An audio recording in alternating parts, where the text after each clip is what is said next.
Boa noite, irmãos e irmãs. Que a graça do Senhor repouse sobre todos nós que estamos aqui para louvar o Senhor nesta noite chuvosa. Que Deus nos fortaleça, nos anime. Pessoal que está em casa, que Deus abençoe você, que nos assiste e participa do culto conosco. Eu quero convidar a igreja para refletir na palavra de Deus, na epístola do apóstolo Paulo aos Romanos, capítulo 1.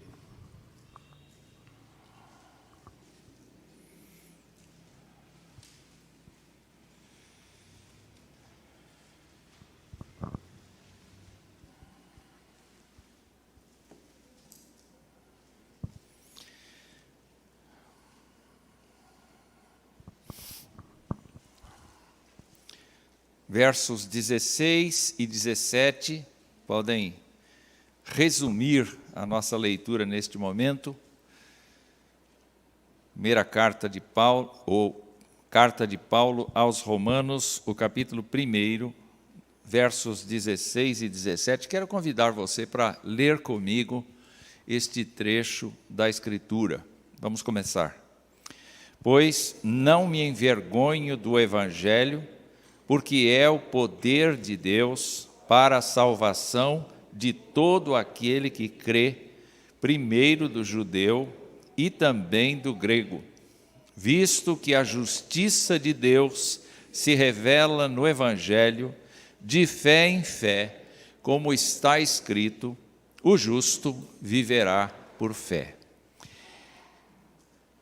Pai querido, nosso Deus, nós te agradecemos o privilégio de sermos teus filhos, de termos a Escritura, tua revelação diante de nós.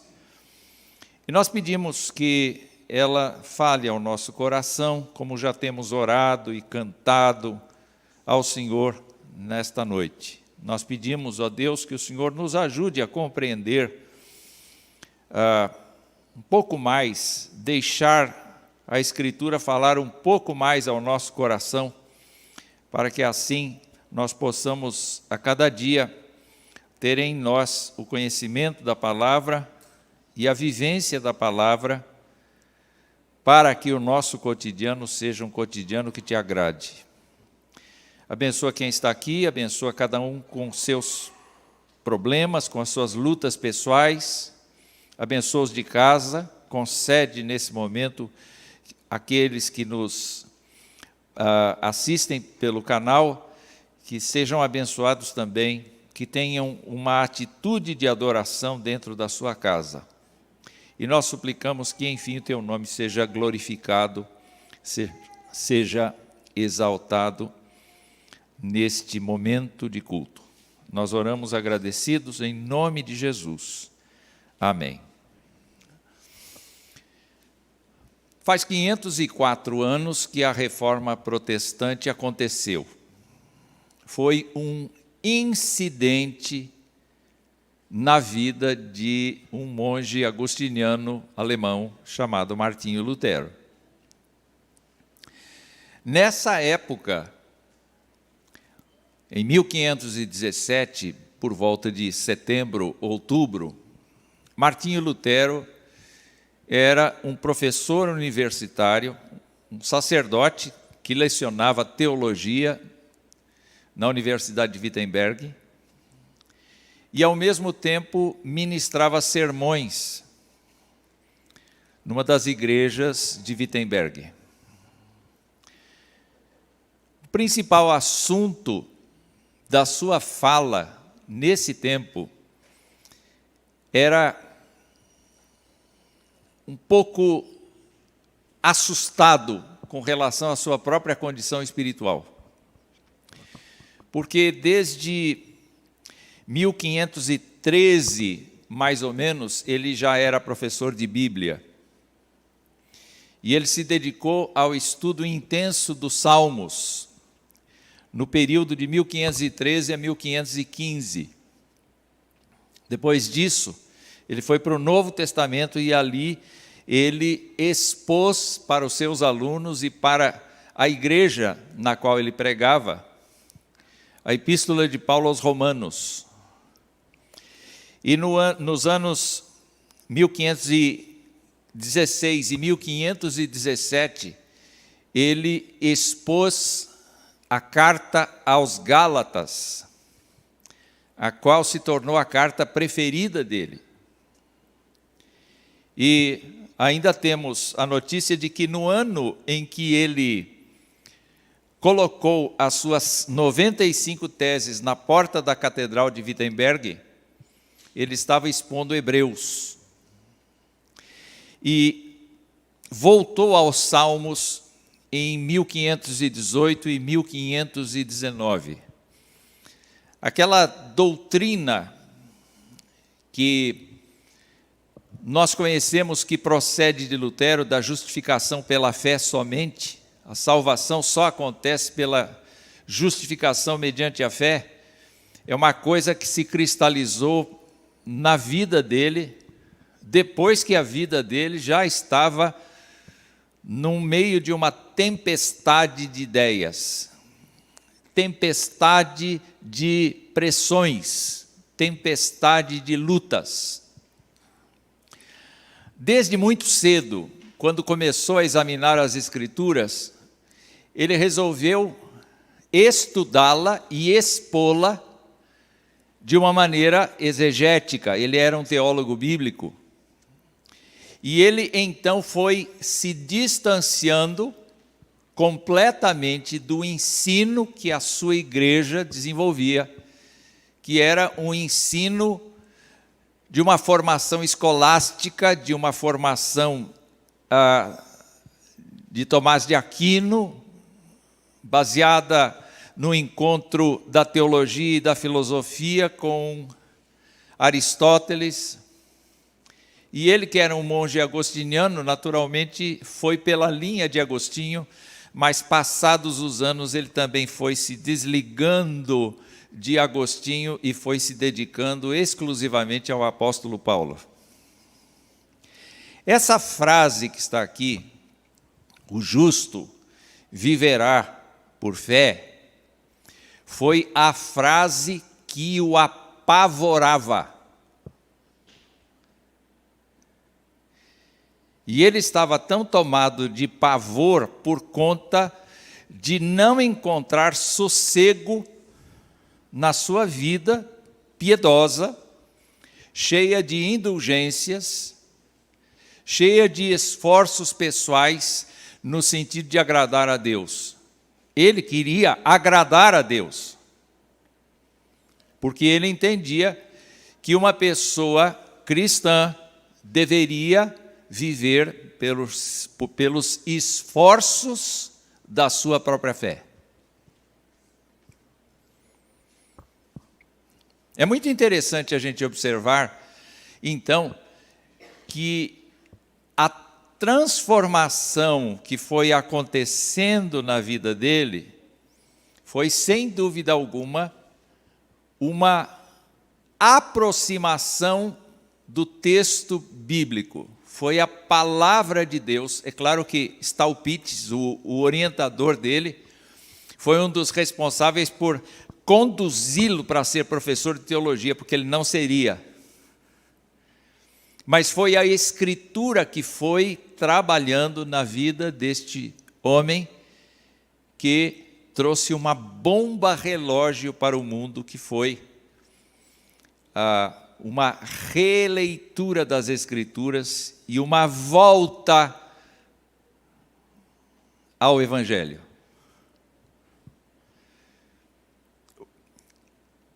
Ele foi peregrino em Roma.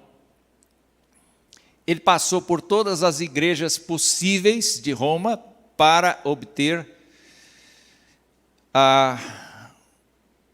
o supremo presente, que era a absolvição dos seus pecados.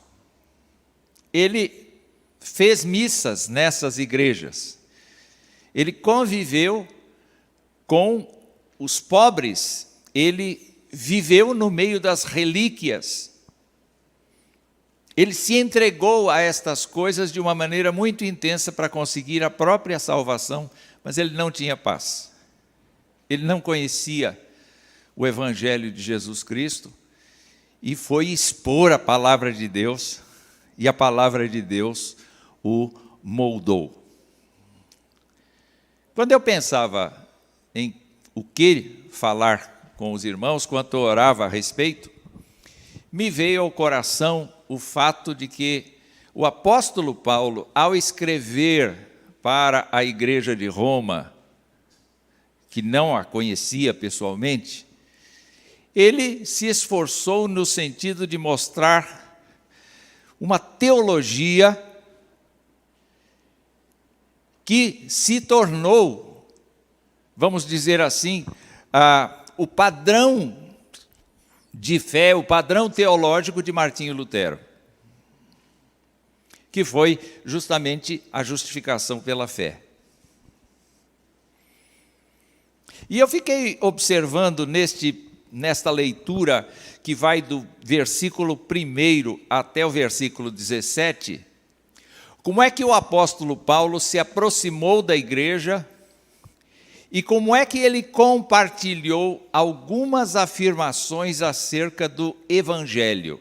Você sabe o que é evangelho? Evangelho não é Mateus, Marcos, Lucas, João. Evangelho não é a doutrina que nós professamos.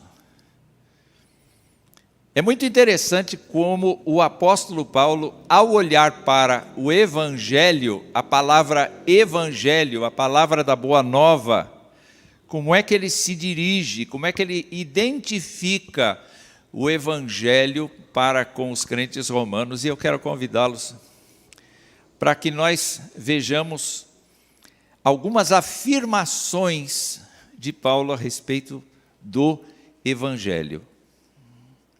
E assim nós vamos entender que o próprio Martinho Lutero acabou crendo no evangelho e por conta disso ele então veio a ter paz em meio às lutas que se seguiram na vida dele. Vamos então partir do primeiro versículo deste trecho que vai do 1 ao 17, ok? Olha o que observamos aqui. Quando ele se refere a quem ele é, ele diz que é servo de Jesus Cristo, chamado para ser apóstolo, e faz uma frase interessante, ele diz, ele foi separado para o evangelho de quem? O evangelho de Deus. É claro que ele está querendo fazer uma distinção muito clara do que ele está pregando e do que os opositores da igreja estão falando, até mesmo em Roma. Porque a comunidade judaica, por exemplo, não considera que os seguidores de Cristo sejam, de fato, pessoas ligadas a Deus, mas eles são ligados a uma seita. Eles são ligados a alguém que apareceu na Palestina, viveu ali, pregou ali, fez alguma coisa ali, e agora eles entendem que esta pessoa de modo algum pode substituir o Deus do Antigo Testamento.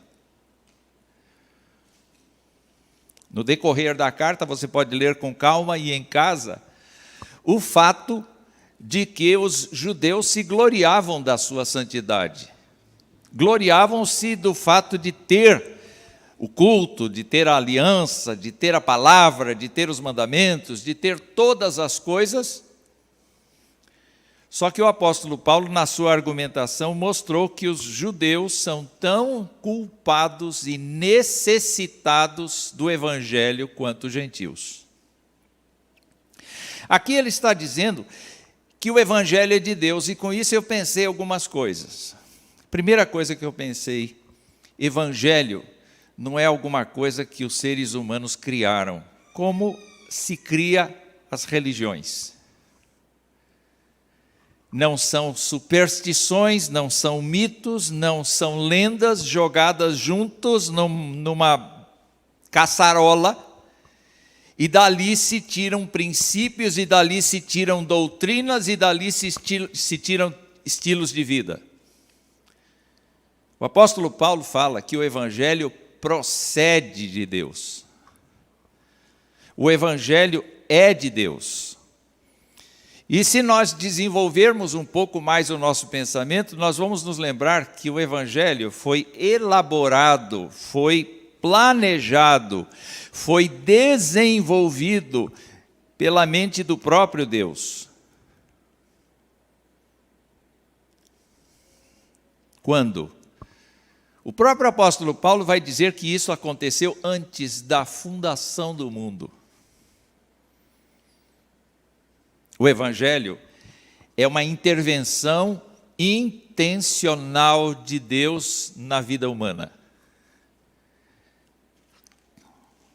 O Evangelho é um conteúdo programático de Deus para trazer de volta o ser humano ao seu convívio.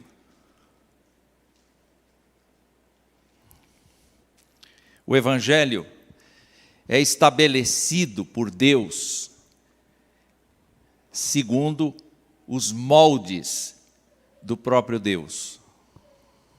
Não é uma coisa que nós possamos dizer isto é assim, aquilo lá é isto ou é aquilo.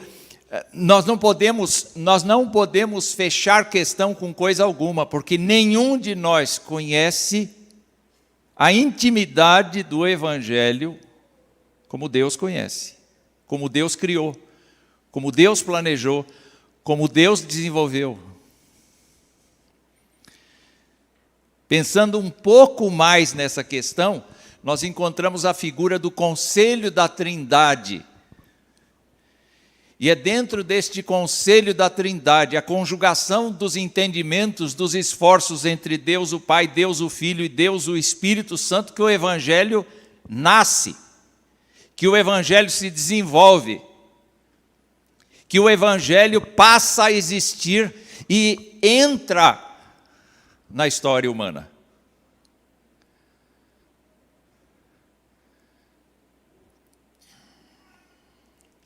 Se vocês se lembrarem do diálogo de Deus com Adão e Eva, e mais precisamente com a serpente, no capítulo 3, no verso 15, está dito lá que pela descendência da mulher viria aquele que esmagaria a cabeça da serpente. E era Éden. Nós estamos falando do Éden, e na mente de Deus, este processo do Evangelho já estava bem claro, já estava bem nítido, já estava bem delineado. O Evangelho pertence a Deus, o Evangelho procede de Deus, o Evangelho deriva de Deus e é da própria essência do Senhor. A segunda coisa que eu observo é que o apóstolo Paulo, ao falar do Evangelho de Deus e da missão dele como servo de Jesus Cristo, no verso 2, ele diz assim: o qual, o Evangelho de Deus, foi por Deus outrora prometido por intermédio dos seus profetas nas Sagradas Escrituras. Os escritores do Novo Testamento dizem que muitas vezes os profetas arguíram acerca das coisas que eles estavam profetizando, mas não era para eles. Não era para o tempo deles.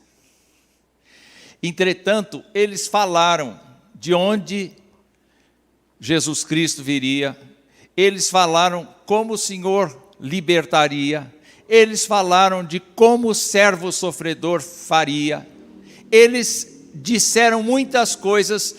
Eu me lembro de Moisés dizendo: olha, vem um profeta semelhante a mim.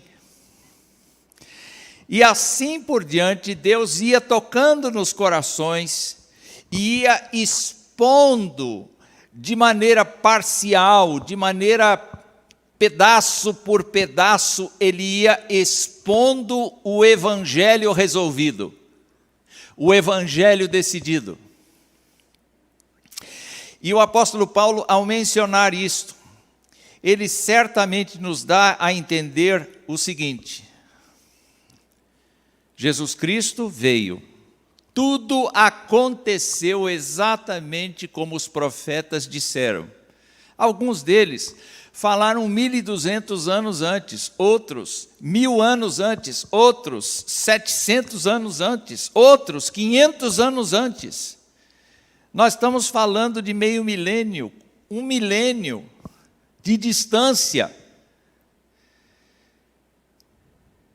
E, meus amados irmãos, cada palavra, cada profecia, e ainda há outras que nós ainda vamos contemplar os resultados no futuro,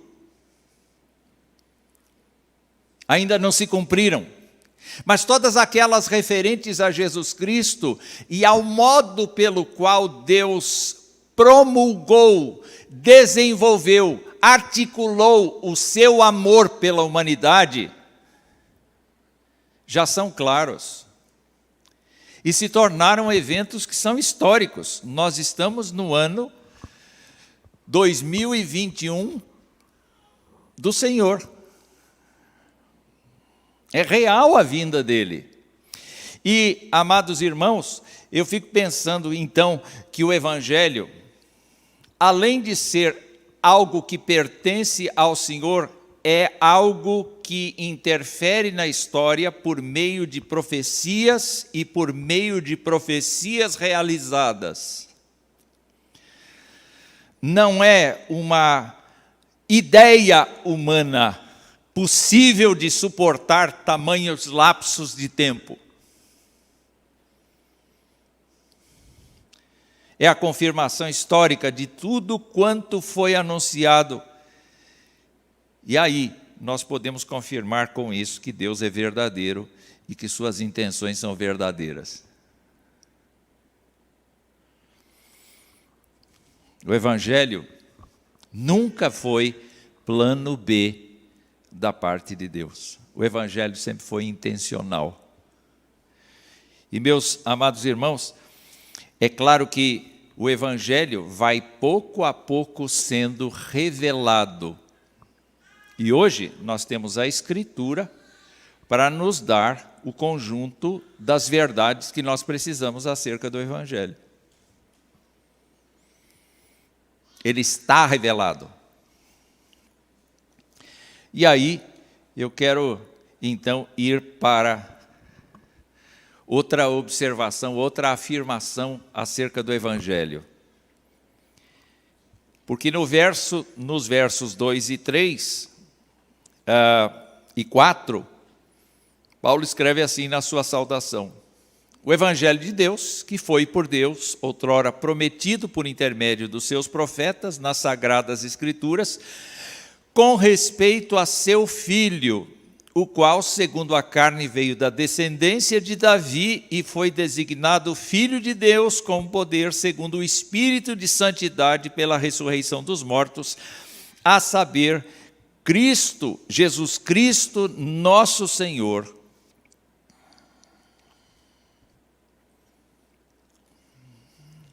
O Evangelho tem nome. E o Evangelho é uma pessoa. O Evangelho não é um livro. O Evangelho não é uma regra. O Evangelho é uma pessoa. O apóstolo Paulo, ao falar que Jesus Cristo foi entregue para todos nós, ele fala que esse era um mistério que estava oculto, mas que agora foi revelado. O Evangelho é uma pessoa. É a pessoa de Jesus Cristo. E como é que o apóstolo Paulo apresenta esta pessoa? Em primeiro lugar, é uma pessoa real. É uma pessoa da descendência de Davi. É uma pessoa humana, no sentido de ter convivido com os humanos de uma maneira integral. Comendo, bebendo, dormindo, descansando, viajando, falando, perdoando, curando e revelando que Deus não é apenas e tão somente aquele Deus imaginado pelos judeus, um Deus uno de uma só pessoa. Mas o Evangelho veio dizer que Deus é triuno, que Deus é trino, que Deus subsiste numa só pessoa, mas ao mesmo tempo é pessoa Pai, é pessoa Filho, é pessoa Espírito Santo. E cada uma destas pessoas exerce determinadas funções na execução do Evangelho.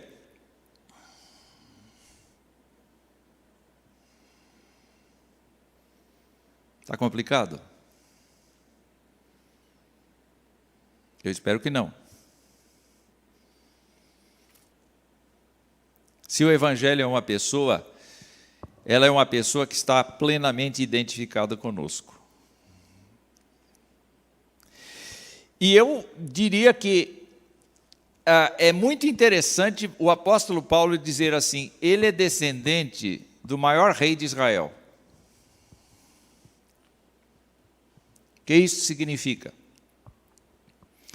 Significa que ele tem em si a habilitação para pastorear o rebanho de Deus, para reinar sobre o povo de Deus, porque ele é da casa do rei. Significa também que ele, por ser um personagem histórico, não é mito. Ninguém pode afirmar, como aqueles primeiros falsos profetas afirmaram, que Jesus Cristo teria vindo apenas em espírito. Ele foi uma pessoa real. Certamente não tinha os traços europeus, nem os traços da indústria do cinema americano. Certamente, ele tinha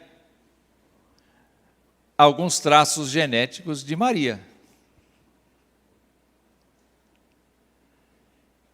Certamente, ele passou por tudo quanto nós passamos. O Evangelho viveu entre nós. Agora, o apóstolo também diz que ele é, ao mesmo tempo, designado Filho de Deus, com poder, segundo o Espírito de santidade pela ressurreição dos mortos. O apóstolo está dizendo que Jesus, além de ter em si a nossa natureza humana, frágil, que falece, ele tinha em si a natureza divina, e isto, para o apóstolo Paulo, foi provado inteiramente que ele era Deus a partir da ressurreição dentre os mortos. Para Paulo, a ressurreição dentre os mortos de Jesus Cristo faz toda a diferença para dizer que ele está designado Filho de Deus com poder. Então, o Evangelho é uma pessoa divina e humana. O Evangelho é uma pessoa que veio à terra para morrer nos lugares dos pecadores. Isso é o Evangelho. O Evangelho é a proposta redentiva de Deus na pessoa de Jesus Cristo. Nada mais. Nada mais, e tudo isto. Olhando para o texto, as reflexões que me vêm à mente são as seguintes: que Jesus Cristo é designado com este título por causa da ressurreição, porque a morte não pôde com ele.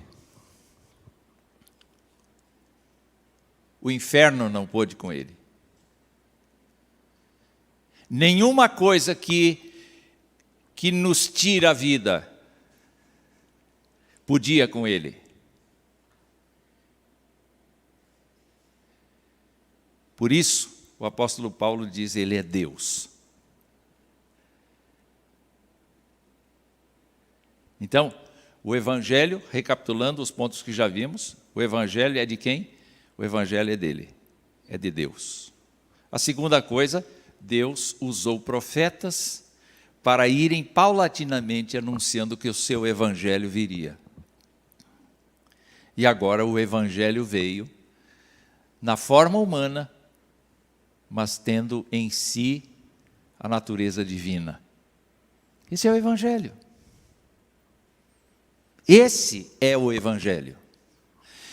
Mas o apóstolo Paulo prossegue na sua afirmação acerca de Jesus Cristo, quando ele diz assim, Jesus Cristo, nosso Senhor, no fim do verso 4. Porque ele utiliza aqui a mesma figura de autoridade que o judeu utilizava para falar de Yahvé no Antigo Testamento. Então, quando se lê lá no Antigo Testamento, ouve, ó Israel, teu Deus é o único Senhor, amarás o Senhor teu Deus de todo o coração, de toda a tua alma, de todo o teu entendimento, e assim por diante. O que Paulo está dizendo? Agora, essa fala é dirigida ao Evangelho, é dirigida ao Filho de Deus, é dirigido a Jesus Cristo.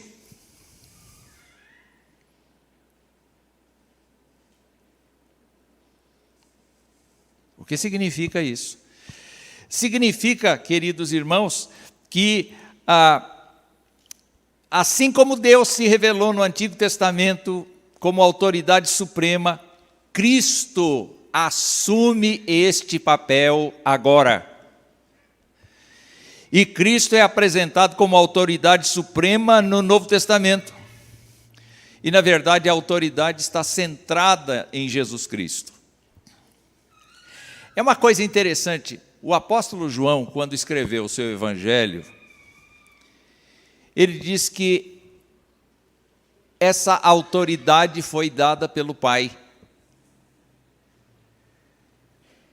Mateus reforça essas palavras na grande comissão, quando Jesus Cristo diz, toda a autoridade me foi dada nos céus e na terra. Em outras palavras, se a gente pensa que a gente tem que usar Jesus Cristo meramente como um canal, como mediador entre Deus e a gente, porque a gente recebeu instruções bíblicas para orar em nome de Jesus. Não é verdade? Então, tudo quanto pedirdes ao Pai em meu nome. Mas presta atenção no versículo. Tudo quanto pedirdes ao Pai em meu nome, eu farei. Porque o Evangelho, que é Jesus Cristo em pessoa, que é o Deus conosco, o Evangelho é aquele que, neste momento, está governando todas as coisas por concessão do Pai. Quando o apóstolo fala aos coríntios a respeito da ressurreição de Jesus e a nossa ressurreição, meus irmãos, ele diz, convém que ele reine, até que todos os seus inimigos estejam postos debaixo dos seus pés. E o último inimigo é a morte. E quando a morte for entregue aos pés de Jesus Cristo, ele, o Evangelho, por liberdade, por vontade própria, entregará ao Pai o controle de todas as coisas, para que o Pai seja tudo em todos.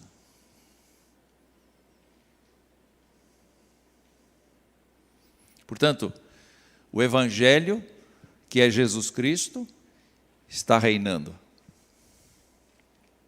E é por isso que Paulo, quando se refere a Jesus Cristo, o chama de nosso Senhor.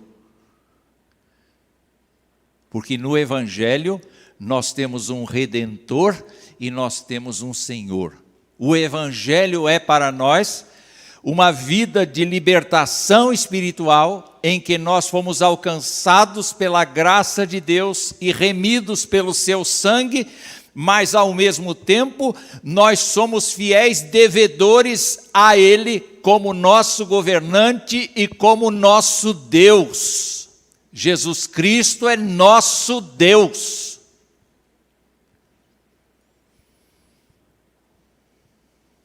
Ele não é comparável a anjos, ele não é comparável a nenhum dos 24 anciãos, ele é comparável unicamente ao Pai e ao Espírito.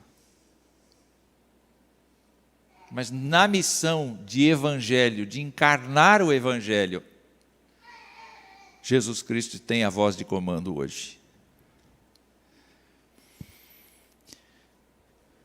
O apóstolo, quando fala de Jesus Cristo, ele diz que ele recebeu da parte de Jesus Cristo, nosso Senhor, versículo 5, a graça e o apostolado por amor do seu nome, para a obediência por fé. E eu sei que a chegada de Paulo ou de Saulo para o Evangelho, o confronto do Evangelho, que é Jesus Cristo, o confronto do Evangelho com Paulo, foi especialmente traumático para Paulo, porque ele se julgava conhecedor das Escrituras, ele se julgava conhecedor de Deus, e ele percebeu que ele não era conhecedor de Deus, porque Deus revelara uma outra pessoa da triunidade que ele tinha perseguido. E quando ele fala dessa experiência, ele diz assim: eu sou o maior dos pecadores, porque eu persegui a igreja. Agora, ninguém aqui pense que mesmo não tendo uma experiência tão confrontadora quanto foi a do apóstolo Paulo, Jesus não precisou intervir na sua vida por meio do seu Espírito para que você conhecesse a Ele, o Evangelho.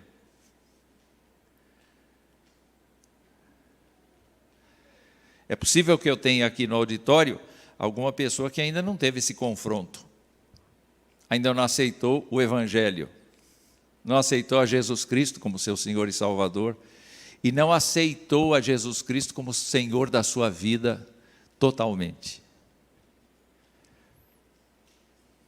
O apóstolo Paulo, quando fala de como o Evangelho o alcançou, ele lembra que foi pela graça. Nós lemos o Salmo 103 hoje.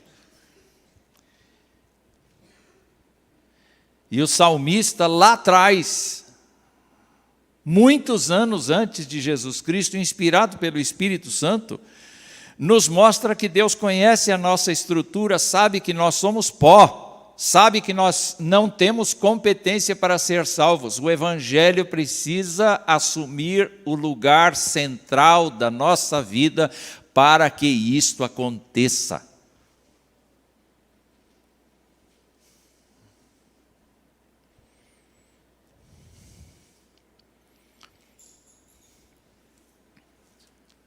Nossa salvação também é uma manifestação da graça divina, assim como o seu chamado para o serviço cristão por meio dos dons. Quando nós olhamos para o apóstolo Paulo, ele diz assim: olha, toda pessoa precisa crer em Jesus Cristo para ser salvo, porque nós todos estamos debaixo da condenação do pecado. Quando o Evangelho entra na nossa vida,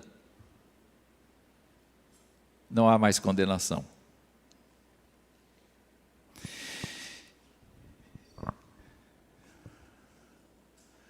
Há mais uma coisa que eu queria comentar com os irmãos aqui. O verso 7, quando Paulo finalmente, depois de argumentar que o Evangelho é de Deus, que foi prometido por intermédio dos profetas, que foi tratando a respeito do Filho que veio da descendência de Davi, que é designado Filho de Deus, que é Senhor, que interfere na vida da gente pelo exercício da sua graça. Aí ele chega a cumprimentar os irmãos, dizendo no verso 7, a todos os amados de Deus que estais em Roma, chamados para ser de santos, graça a vós outros e paz da parte de Deus, nosso Pai, e graça e paz da parte do nosso Senhor Jesus Cristo também.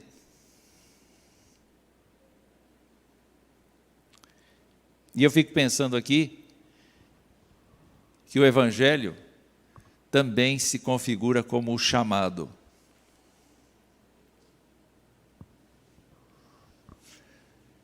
É interessante como Mateus registra estas coisas. Lá no capítulo 11 de Mateus, eu gosto muito daquela passagem, e eu acho muito interessante, muito forte, inclusive, aquilo que o nosso escritor fala. Porque está escrito lá a partir do verso 25, o seguinte: por aquele tempo,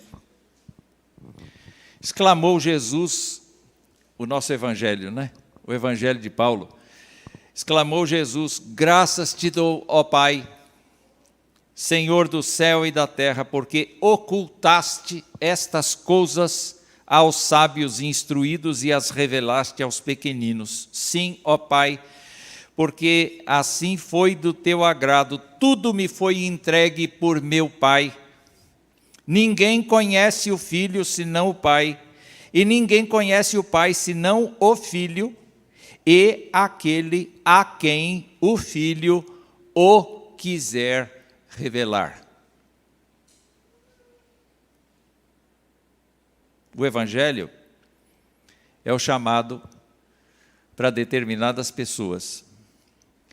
É um convite para a humanidade inteira, mas ele é eficaz naquelas pessoas que só o Senhor sabe quais são e que são chamadas por Paulo aqui no capítulo 1 de amados de Deus. O Evangelho é para os amados de Deus. O Evangelho vai servir de pedra de tropeço para os não amados de Deus. É por isso que você deve sondar o seu coração. Você é amado de Deus? Você é amada de Deus? Você quer ser amado de Deus ou é? Porque o texto nos diz que o justo vive por fé, na confiança do Evangelho. Se você não tem segurança de que Jesus Cristo é dono da sua vida, é dia de parar, pensar e perguntar: Senhor,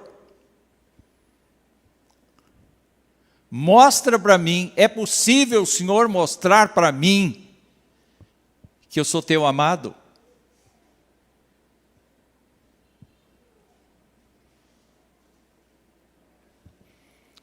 Quando olho para a questão do chamado, eu fico pensando que o chamado é uma decisão pessoal dele. Se você está confessando Jesus Cristo como seu Senhor e Salvador há 1 ano, 2, 10, 20, 30, 50 anos, e está perseverante, está animado em continuar confessando a Jesus Cristo, o Evangelho de Deus, isso é uma evidência de que Deus te ama muito. Mas isso a gente só assimila por fé. Isso a gente só vive mediante a fé. Então, quando eu olho para esse chamado, eu fico pensando que Deus amou pessoas de todas as gerações. E não amou só judeus, amou pessoas de fora do povo dele. Como a gente viu com diversos personagens bíblicos. Como é que ele tratou Raabe? Como é que ele tratou Ruth, como é que ele tratou outras pessoas que não pertenciam ao povo da aliança. E depois, como é que ele nos tratou, sendo nós gentios? Então, quando se fala de chamado, eu estou imaginando aqui que o apóstolo Paulo tem que conjugar a ação de Deus com os objetivos do seu chamado.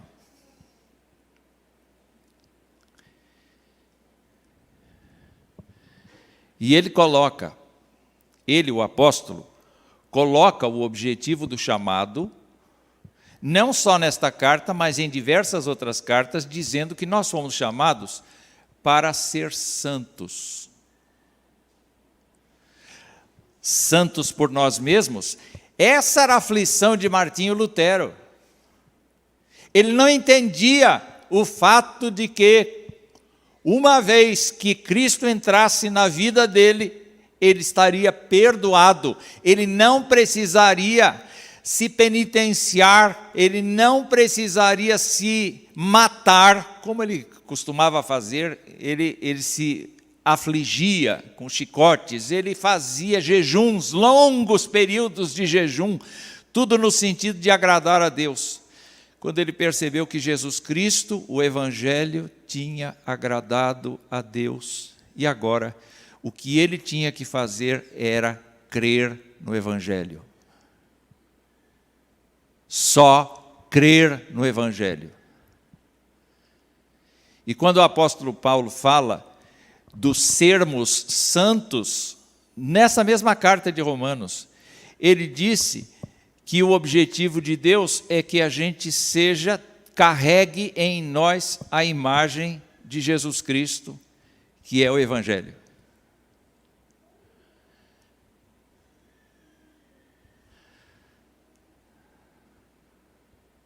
Em outras palavras,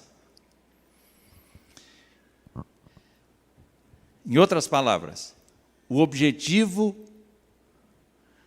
de Jesus Cristo entrar na vida da gente é que em vida, nesta terra, a gente seja um reflexo do próprio Evangelho. Se Jesus Cristo é o Evangelho encarnado, nós somos o reflexo do Evangelho, nós somos o reflexo de Jesus Cristo. Nós sabemos que isto que nós cremos e confessamos procede de Deus. Foi instrumentalizado, não apenas pela voz profética do Antigo Testamento, mas foi confirmado pela vinda poderosa de Jesus Cristo, o descendente de Davi e o Filho de Deus, e nosso Senhor. Eu estou quase no fim. Mas eu queria lançar mais uma coisa. O apóstolo diz no verso 16, o Evangelho é o poder de Deus para a salvação de todo aquele que crê. Vamos mudar aqui, vamos substituir, tomar uma liberdade poética aqui e dizer, pois não me envergonho de Jesus Cristo, porque é o poder de Deus para a salvação de todo aquele que crê. A atitude de Paulo é, eu não posso me envergonhar de uma coisa que Deus desenhou, que Deus mandou fazer, que Deus próprio executou. Eu não posso me envergonhar eu não estou me envergonhando de uma crença, quando eu renego o fato de ser uma pessoa evangélica, uma pessoa que anda pelo Evangelho. Eu não posso me envergonhar disto. E o apóstolo diz assim, que o poder de Deus para a salvação, para mim, dá a entender que ele entra no inferno e tira quem ele quer de lá. Quando ele fala aos Efésios, ele diz que todos os gentios andavam pela inclinação da sua carne, andavam pelos caminhos do mundo, andavam pelos caminhos de Satanás. Mas Deus, sendo rico em misericórdia, com grande amor que nos amou, nos trouxe para Ele e nos fez assentar nos lugares celestiais em Cristo Jesus, para dar testemunho no futuro. O poder de Deus, então, é de interferir no estado humano de morte espiritual. É o poder de entrar na vontade da própria pessoa e de mostrar para a pessoa que ela está errada. É o poder de entrar na vontade do mundo e arrancar uma pessoa de lá. Aos Colossenses ele disse: o Pai nos libertou do império das trevas e nos transportou para o reino do Filho do seu amor, em quem temos a redenção, a remissão dos pecados. O Evangelho é vencedor. O Evangelho é poderoso. E mais, o Evangelho é o poder de nos manter crentes até o fim da nossa caminhada terrestre. Não é a gente que se mantém crente. É o poder do Evangelho. Os efeitos da salvação que Cristo nos oferece, e somado à decisão prévia de Deus em nos salvar, fazem com que nós perseveremos até o fim.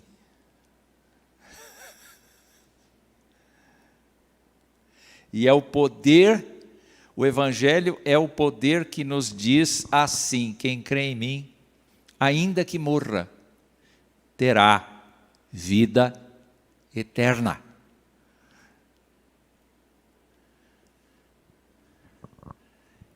Esse é o Evangelho. E para finalizar, o Evangelho revela a justiça de Deus, porque diz aqui, a justiça de Deus se revela no Evangelho. Que justiça é essa?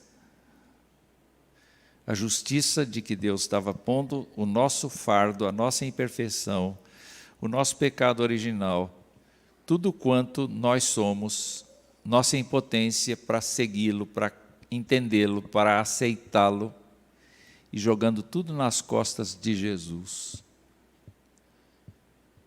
Para Ele, a ira. Para nós, a misericórdia. O Evangelho revela a justiça de Deus. Não é a mesma justiça que nós praticamos. Não é a justiça brasileira. Nós derivamos nossa justiça da nossa criação como humanos, mas ela está aquém dos padrões divinos por causa do pecado que habita em nós. Quando nós pensamos na justiça de Deus, nós temos que somar o ser de Deus, a natureza de Deus, a pureza de Deus, a santidade de Deus, somar com as suas ações no mundo que nós conhecemos. E nós temos então que entender que a justiça de Deus é o direito que Deus tem de fazer o que Ele quiser. Se Ele te salvou, bendiga a Deus, porque agora você é fruto do Evangelho, e o Evangelho vivo.